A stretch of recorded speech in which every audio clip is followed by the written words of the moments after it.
우리 이 새벽에 함께 나눌 말씀은 에스겔서 25장의 말씀입니다. 함께 나눌 말씀은 에스겔서 25장의 말씀, 우리 1절부터 마지막 절까지의 말씀을 한 절씩 교독하시면서 보겠습니다. 에스겔서 25장 1절의 말씀을 제가 먼저 보겠습니다. 여호와의 말씀이 또 내게 임하여 가라사대, 인자야, 암몬 족속을 향하여 그들을 쳐서 예언하라. 너는 암몬 족속에게 이르기를, 너희는 주 여호와의 말씀을 들을지어다. 주 여호와의 말씀에 내 송소를 더럽힐 때 내가 그것을 대하여 이스라엘 땅이 황무할 때 내가 그것을 대하여 유다 족속이 사로잡힐 때 내가 그들을 대하여 이르기를 아 좋다 하였도다. 그러므로 내가 너를 동방 사람에게 기업으로 붙이리니 그들이 내 가운데 진을 치며 내 가운데 그 거처를 베풀며 내 실과를 먹으며 내 젖을 마실지라. 내가 라빠로 약대의 우리를 만들며 암몬 족속의 땅으로 양무리에 눕는 곳을 삼은즉 너희가 나를 여호와인 줄 알리라. 나 주 여호와가 말하노라. 내가 이스라엘 땅을 대하여 손뼉을 치며 발을 구르며 마음을 다하여 멸시하며 즐거워하였나니, 그런즉 내가 손을 내 위에 펴서 너를 다른 민족에게 붙여 노략을 당하게 하며 너를 만민 중에 끊어버리며 너를 열국 중에서 패망케 하여 멸하리니 네가 나를 여호와인 줄 알리라 하셨다 하라. 나 주 여호와가 말하노라. 모압과 세일이 이르기를 유다 족속은 모든 이방과 일반이라 하도다. 그러므로 내가 모압의 한편 곧 그 나라 변경에 있는 영화로운 성읍들 베저시못과 바알무온과 기랴다임을 열고 암몬 족속 일반으로 동방 사람에게 붙여 기업을 삼게 할 것이라. 암몬 족속으로 다시는 이방 가운데서 기억되지 아니하게 하려니와, 내가 모압에 벌을 내리리니 그들이 나를 여호와인 줄 알리라. 나 주 여호와가 말하노라. 에돔의 유다 족속을 쳐서 원수를 갚았고 원수를 갚음으로 심히 범죄하였도다. 그러므로 나 주 여호와가 말하노라. 내가 내 손을 에돔 위에 펴서 사람과 짐승을 그 가운데서 끊어 대만에서부터 황무하게 하리니 드단까지 칼에 엎드러지리라. 내가 내 백성 이스라엘의 손을 빙자하여 내 원수를 에돔에게 갚으리니 그들이 내 노와 분을 따라 에돔에 행한즉 내가 원수를 갚음인 줄을 에돔이 알리라. 나 주 여호와의 말이니라. 나 주 여호와가 말하노라. 블레셋 사람이 옛날부터 미워하여 멸시하는 마음으로 원수를 갚아 진멸코자 하였도다. 그러므로 나 주 여호와가 말하노라. 내가 블레셋 사람 위에 손을 펴서 그렛 사람을 끊으며 해변에 남은 자를 진멸하되 분노의 책벌로 내 원수를 그들에게 크게 갚으리라. 내가 그들에게 원수를 갚은즉 그들이 나를 여호와인 줄 알리라 하시니라. 아멘. 할렐루야. 우리 하나님의 은혜와 평강이 우리 새벽을 깨워 예비하시는 성도님들의 심령과 가정에 충만하기를 간절히 소망합니다. 에스겔 25장의 말씀에서 32장까지를 보면 이방 민족에 대한 하나님의 심판이 예고되고 있는 것을 우리가 볼 수 있습니다. 암몬, 모압, 에돔, 블레셋을 시작으로 두로, 시돈, 애굽까지 하나님께서는 이스라엘의 주변의 나라를 심판하실 것을 지금 기록하고 있습니다. 하나님께서 왜 저 이방 나라를 심판하시는 것인가? 먼저는 하나님의 택한 백성들을 저들이 괴롭게 했기 때문입니다. 저들은 하나님의 백성들이 당하는 고난, 고통을 즐거워하였고 기뻐하였습니다. 오늘 본문에 나오는 암몬, 모압, 에돔, 블레셋 또한 마찬가지죠. 하나님의 백성들을 괴롭게 했던 민족이고 또 하나님의 이름을 멸시하던 민족이기 때문입니다. 무엇보다 이방 민족들은 스스로를 신격화하지 않았습니까? 하나님처럼 되고자 한 것을 우리는 알 수 있습니다. 이 하나님께서 저들을 벌하심으로써 살아계신 하나님, 오늘 본문에서도 말씀하지 않습니까? 나 여호와인 줄을 알게 하리라. 저들을 향해서 내가 참 하나님임을 알게 하리라. 이런 말씀을 우리가 계속해서 볼 수 있는 것이죠. 사랑하는 성도 여러분, 하나님은 어떠한 하나님이냐? 자신의 백성을 지키시는 분이십니다. 아멘이십니까? 유다 백성들을 끝까지 포기하지 않으시는 것도 하나님의 신실함을 보여주는 것이죠. 이 시대라고 다르지 않습니다. 하나님을 아버지라 고백하고 말씀을 지켜 살려고 몸부림치는 믿는 자들을 하나님께서는 그 선한 길로 인도하심을 믿습니다. 우리가 살면서 고난을 만나고 예기치 않은 어려움을 만날지라도 결코 하나님을 오해하거나 하나님이 없다 우리가 원망하는 것이 아니라 이 어려움의 때임에도 더욱더 하나님을 인정하며 하나님의 그 선하신 뜻을 분별할 수 있도록 말씀에 비추어 살아갈 수 있는 저와 여러분이 되기를 예수님의 이름으로 축원합니다. 사도 바울은 하나님을 믿고 의지하는 자에게 아무것도 염려하지 말고 오직 모든 일에 기도와 간구로 너희 구할 것을 감사함으로 하나님께 아뢰라고 했습니다. 염려 없는 인생이 어디 있겠습니까? 염려 가운데 우리 믿는 자들도 살아가는 것이죠. 그러나 오늘 말씀에 우리 사도 바울은 뭐라고 얘기했습니까? 염려하지 말고 다만 모든 일에 기도와 간구로 너희 구할 것을 감사함으로 하나님께 아뢰라는 것입니다. 좋은 것 주신 하나님 아버지께서 염려를 감사로 만들어 주실 것이기 때문입니다. 사랑하는 성도 여러분, 염려의 제목을 기도의 제목으로 바꾸시기를 간절히 바랍니다. 그리하면 모든 지각에 뛰어난 하나님의 평강이 그리스도 예수 안에서 우리 마음도 생각도 지키실 줄을 믿습니다. 주님 안에서 우리 삶의 염려가 감사의 제목으로 바뀌어질 줄 믿습니다. 오늘 본문의 1절에서 7절의 말씀을 보면 암몬에 대한 심판이 나오고 8절에서 11절은 모압에 대한 심판을, 12절에서 14절의 말씀은 에돔에 대한 심판을 기록하고 있고 15절에서 17절은 블레셋에 대한 심판이 예고되어 있습니다. 암몬, 모압, 에돔, 블레셋의 공통점은 이스라엘의 주변 나라라는 것입니다. 이스라엘 주변 나라로서 이스라엘을 대적했던 민족들입니다. 하나님의 백성을 핍박하고 또 조롱하고 멸시하기도 했습니다.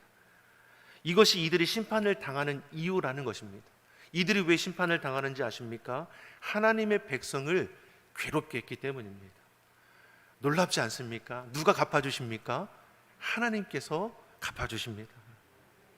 이처럼 하나님은 어떤 하나님이냐? 자신의 백성을 지키시고 돌보시는 분임을 우리에게 보여주시는 것이죠. 일찍이 하나님께서 아브라함을 택하여 부르시면서 저에게 하신 약속의 말씀이 무엇입니까? 너를 축복하는 자에게는 내가 복을 내리고 너를 저주하는 자에게는 내가 저주하리니 땅의 모든 족속이 너로 말미암아 복을 얻을 것이라. 이런 놀라운 약속의 말씀을 주셨고 하나님은 자신이 세우신 이 약속을 끝까지 지키시는 것을 우리에게 보이시는 것이죠. 이처럼 하나님은 자신의 백성을 존귀히 여겨주시고 약속의 말씀을 온전히 이루어 주십니다. 그러기 믿는 자들이 두려워할 것이 있느냐? 그렇지 않다라는 것이죠. 하나님의 말씀을 붙들고 이 말씀이 내 삶의 자리에 실제가 될 것이기에 이 말씀을 우리가 결코 떠나지 않는 것입니다. 24장 앞장에서는 어떻습니까? 하나님의 백성 유다에 대한 임박한 심판이 예고하지 않았습니까? 심판이 예고되는 이유는 단 한 가지입니다. 저들이 죄를 떠나지 않았기 때문입니다. 죄의 삭은 사망입니다. 여러분 잊지 마십시오.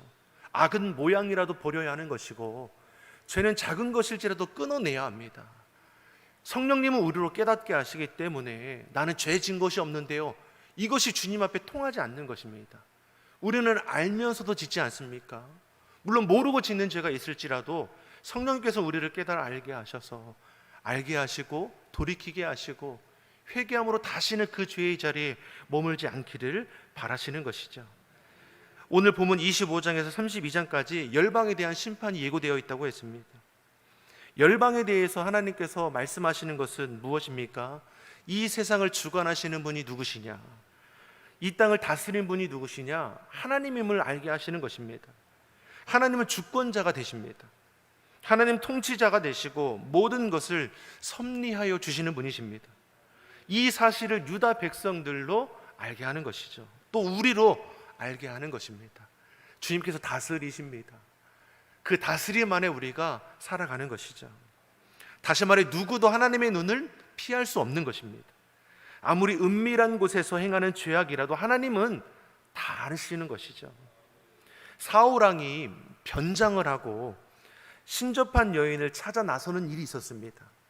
다윗은 은밀하게 밧세바와 간음하였지만 하나님께서는 이 모든 것을 다 아셨습니다. 다 감찰하셨다라고 기록하는 것이죠. 아담이 하나님의 말씀에 불순종한 이유이 어떻습니까? 동산 나무 사이에 숨었다라고 했습니다. 요나 또한 어떻습니까? 하나님의 사명을 감당하기 싫어서 니느웨가 아니라 다시스로 가는 그 배 밑에 내려가 숨었지 않았습니까? 하지만 그렇다고 하나님의 눈을 피한 것입니까? 하나님은 저들을 알고 계시는 것이죠. 결국 하나님의 그 눈을 피할 수 없었습니다. 사랑하는 성도 여러분, 하나님 앞에서는 누구도 자신의 행동을 숨길 수 없는 것입니다. 그러므로 아무리 은밀한 곳에서든지 홀로 있든지 하나님께서는 우리 마음의 생각까지도 능히 살피고 죄된 생각과 고집, 죄된 욕심을 알고 계시기에 우리가 이것을 벗어버릴 수 있도록 힘써야 하는 것입니다. 오늘 본문의 암몬과 모압과 에돔과 블레셋이 심판을 받는 이유는 하나님의 백성을 괴롭게 했기 때문입니다. 먼저 오늘 본문 암몬과 모압을 향한 심판의 말씀이 어떠합니까? 6절의 말씀을 우리 같이 한번 보겠습니다. 6절의 말씀 같이 읽어보겠습니다. 나 주 여호와가 말하노라. 내가 이스라엘 땅을 대하여 손뼉을 치며 발을 구르며 마음을 다하여 멸시하며 즐거워하였나이다. 암몬도 또한 모압도 어떻습니까? 이스라엘 백성들을 조롱하고 멸시하는 것을 즐거워하였다라고 말씀합니다. 이스라엘을 조롱하고 멸시했다라는 것은 이스라엘의 하나님을 조롱한 것과 같은 것이죠. 저들이 누구를 대적하는 겁니까? 단지 이스라엘 백성들을 대적하는 것이 아니라 하나님을 대적하고자 하는 것입니다. 하나님께서 암몬과 모압을 심판하신 데는 분명한 목적이 있습니다. 단지 이스라엘을 조롱하기 때문이 아니라 저들을 향해서 내가 여호와인 줄을 알게 하고자 하는 것이죠. 이어서 7절도 우리에게 뭘 말씀합니까? 7절의 말씀 우리 같이 보겠습니다. 그런즉 내가 손을 내 위에 펴서 너를 다른 민족에게 붙여 노략을 당하게 하며 너를 만민 중에 끊어버리며 너를 열국 중에서 패망케 하여 멸하리니 네가 나를 여호와인 줄 알리라 하셨다 하라. 저들이 어떻게 심판 멸망을 당하게 되냐? 여러 민족들에게 약탈을 당하게 될 것이고 철저히 패망하게 될 것을 말씀합니다. 이로 인해 암몬 너희는, 모압 너희는 내가 여호와인 줄 알리라. 하나님의 심판은 인간의 복수와는 다른 것입니다. 우리는 감정에 치우쳐서 복수하지만 하나님은 여호와임을 알게 하기 위해서 자신을 드러내는 것이죠. 심판을 통해서 역사의 주관자가 누구이신지를 알게 하시는 것입니다.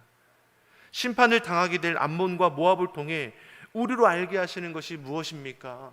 이 땅에 믿는 너희가, 예수님께서 우리에게 말씀하신 것이 무엇입니까? 너희가 이 땅에 소금과 빛이 되라 말씀하지 않으셨습니까? 선으로 악을 대적하는 자가 되라고 말씀합니다. 선을 행하는 자가 되라는 것이죠. 힘들고 고통받는 사람을 조롱하고 멸시하는 어리석은 이들이 되지 말고 저들에게 친구가 되어줄 것을 우리에게 말씀하는 것입니다. 코로나19로 어려움 가운데 우리가 시간을 보내고 있지 않습니까? 또한 장마로 인해서 여러 수해 피해를 입은 이들이 있습니다. 이들을 우리가 생각할 때 어떤 마음을 품게 됩니까? 내가 아니어서 다행이다. 우리는 이런 생각 갖지 않죠. 이러한 생각은 어리석은 생각이죠. 우리는 어떻게 합니까? 함께 아파야 하는 것이고 저들의 어려움을 이길 수 있도록 우리가 할 수 있는 것으로 하나님께 도움을 간구하며 또 내가 할 수 있는 작은 것일지라도 저들의 어려움을 섬길 수 있는 자가 되어야 할 것입니다. 내가 직접적으로 도움을 주지 못할지라도 하나님께서 저들의 살 길을 인도해 달라고, 무너진 자리가 회복해 달라고 우리가 중보하며 마음이라도 협력해야 하는 것이죠. 사랑하는 성도 여러분, 이 시대에 선을 행하는 주의 자녀 되기를 간절히 소망합니다. 우리가 믿는 자로서 선한 영향력을 끼쳐야 하지 않겠습니까? 내가 무엇인가를 많이 베풀어야지만 하나님의 선한 영향을 끼치는 것이 아니라 있는 자리에서 말 한마디, 행동 하나하나가 우리가 하나님의 자녀답게 구별될 수 있기를 간절히 소망합니다. 이어서 하나님은 에돔과 블레셋에 대한 심판 또한 선언하십니다. 에돔은 야곱의 형인 에서의 후손입니다. 야곱의 후손이 이스라엘이라고 본다면 유다를 이루었고 유다를 이루고 이스라엘을 이루지 않습니까? 좀 에서의 후손은 에돔이죠. 어떻게 보면 어떻습니까? 이스라엘과 이 에돔은 형제 나라라고도 볼 수 있는 것입니다. 자, 그러면 에돔과 유다가 이스라엘이 사이가 좋았는가? 그렇지 못한 것이죠. 12절의 말씀을 보면 에돔이 복수심을 품고 유다 족속을 괴롭게 했다라고 했습니다. 실제 유다 예루살렘이 바빌론에 함락이 되었을 때에 에돔은 바벨론을 도왔습니다. 이는 유다 족속에게 복수하기 위함이었다라는 것입니다. 복수심 때문에 유다를 공격한 에돔에 대해 하나님의 심판을 말씀하십니다. 12절의 말씀을 우리 같이 한번 보겠습니다. 12절의 말씀 같이 보겠습니다. 나 주 여호와가 말하노라. 에돔이 유다 족속을 쳐서 원수를 갚았고 원수를 갚음으로 심히 범죄하였도다. 아멘. 에돔은 유다 족속을 쳐서 원수를 갚았다라고 표현합니다. 이처럼 에돔이 유다를 적대하는 이유는 그들의 조상 에서와 야곱의 때로 거슬러 올라가는 것이죠. 쌍둥이 형제로 태어난 이 형 에서와 동생 야곱입니다. 야곱이 형 에서의 장자권을 팥죽 한 그릇에 사지 않습니까? 또 에서의 남은 복마저 이삭 앞에서 에서의 모습으로 변장해서 그 축복까지도 다 받아낸 것이 야곱입니다. 물론 우여곡절 끝에서 에서는 이 야곱을 용서하기는 했지만 그들의 후손들은 서로 좋은 감정을 가질 수 없었고 시간이 흘러가면서 더욱더 저들의 관계가 악화되어 갔다라는 것입니다. 역사가 진행되는 동안 에돔은 줄곧 이스라엘을 대적하는 것을 볼 수 있습니다. 이렇게 이스라엘을 대적하던 에돔은 다윗 시대에 이스라엘의 정복을 당하게 되는데 이로 인해서 그들은 더욱더 이스라엘을 원수로 여기게 됩니다. 이후 그들은 유다 제12대 왕인 아하스 때에 유다로부터 독립하게 되지만 그 이후로 더욱더 대적하며 유다가 바벨론에 멸망할 때에 저들에게 힘써 유다를 괴롭히는 편에 서게 되는 것을 우리가 보게 되는 것입니다. 에돔의 입장에서는 자신들이 당한 것을 되돌려 주는 것으로 정당한 일이라 말할 수 있지만 하나님은 결코 이를 관가하지 않으셨다라는 것입니다. 왜냐하면 이스라엘은 주변 나라의 평화를 유지하고자 힘썼지만 오히려 주변 나라들은 이스라엘을 대적했다라는 것입니다. 다윗 시대에 불가피하게 이들 나라를 정복하여 복속시킬 수밖에 없었던 것을 역사는 보여주는 것입니다. 그럼에도 에돔은 이스라엘에 대한 이 악감정을 버리지 않고 원수로 여기고 있습니다. 기회만 보면 복수하겠다라는 것이죠. 그리고 그 기회가 되었을 때 보복 행위를 통해서 저들의 가졌던 그 모든 것을 다 쏟아내는 것입니다. 그런데 이에 대해서 11절 하반절에 뭐라고 말씀합니까? 에돔의 행위에 대해서 심히 범죄하였다 하나님이 말씀하시는 것이죠. 즉 에돔은 단지 유다를 대적한 것이 아니라 유다를 택하신 하나님을 대적한 것입니다. 이는 하나님께서 자신의 백성들이 어떠한 상황에 처해 있든지 그들에 대한 행사를 자신의 일로 여기신다는 것입니다.